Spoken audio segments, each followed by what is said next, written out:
Senator Mtata.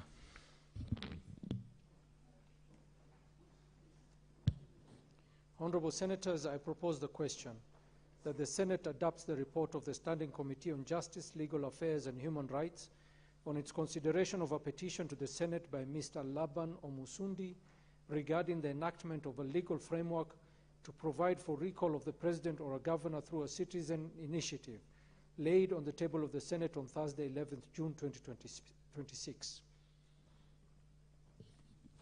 Honorable Senators, we are going to allow contribution. Senator Cherargei.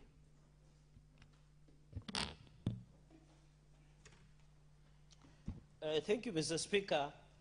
Today I'm proud of my former committee of Senate Justice, Legal Affairs and Human Rights for these reports. And I want to first of all thank Omusundi Laban for having belief and faith to bring such constitutional concerns to the floor of this House. I think as a House we have an obligation to ensure that we assist the country in moving forward. Secondly, I want to thank the mover of the motion, my senior brother, Senator Dan Maanzo, who happens coincidentally to be our prayer coordinator. He has been praying a lot for this parliament. He's our co-convener of prayer breakfast, Mr. Speaker, sir, for ably moving, although, Mr. Speaker, I'm happy you cautioned him against standing order number 95. I think, Mr. Speaker, when I saw Senator Maanzo moving, I remembered Senator Samuel Pogisho, who was the majority leader. He had a font of reading his moving notes, but I'm happy Senator Maanzo should look at standing order number 95, that in the Senate you can only refer to your notes but not essentially read. But I want to thank him and thank for the leadership, Mr. Speaker, for if it was me, this petition should be rejected on its face value. Because what our brother Omusundi was seeking is already provided by the Constitution. And of course, thank my brother as I wish him quick recovery for the injured finger. You know, there is the finger of God. Mr. Speaker, for the injured finger, Mr. Speaker, quick recovery, and I hope the Parliamentary Service Commission will look into that matter and maybe provide him with compensation for ably.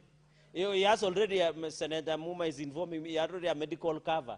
So Senator Okiya Mtata, you can use your insurance medical cover provided by Parliamentary Service Commission, and the Commissioner Joyce Korir can confirm that there is active usage of insurance card should we need medical attention. But I can see the Commissioner is approaching Senator Okiya Mtata for that attention. Mr. Speaker, I want to agree with the outcome of this petition because the essence, the upshot in summary, is that Omusundi wanted us to provide a citizen recall process, while the members of parliament are provided for the recall of members of parliament. But I agree with the thinking of the committee because you rejected, because under Article 144 all the way, Mr. Speaker, because I'll start with the President, 145, it provides for the process of removal of a president. So it's already provided in the Constitution, Mr. Speaker. Even on the issue of incapacity, even on the issue of violation of the Constitution, Mr. Speaker, when you look under Article 145, which mirrors the impeachment of a deputy president, and I'm happy, I would have expected Senator Maanzo to refer to the impeachment of the deputy president regarding Gachagua in the last session, but he fears, because he's on record as one of his lawyers on record, he feared to refer to the matter, Mr. Speaker. This provision of Article 45 has been put to test because the impeachment proceedings against the former president was done. It was started from the National Assembly. It came to the Senate, Mr. Speaker. And all of us, on the charges, 11 of them, we voted to remove the former deputy president from the office based on the charges as laid out and anchored in Article 145, and of course the standing orders 123. And I'm happy, Mr. Speaker, when I look across the aisle, all of us supported the removal of Rigathi Gachagua, Mr. Speaker, except Senator Okiya Mtata. except Senator Okia Mutata, but Senator Edwin Sifuna, Senator Mwaroma, all of us, including our party leader of ODM, we removed him, although they are nowadays friends. Mr. Speaker, we put to test Article 145 on the impeachment proceedings, Mr. Speaker. And because the violation of the Constitution had been put to test under Article 145.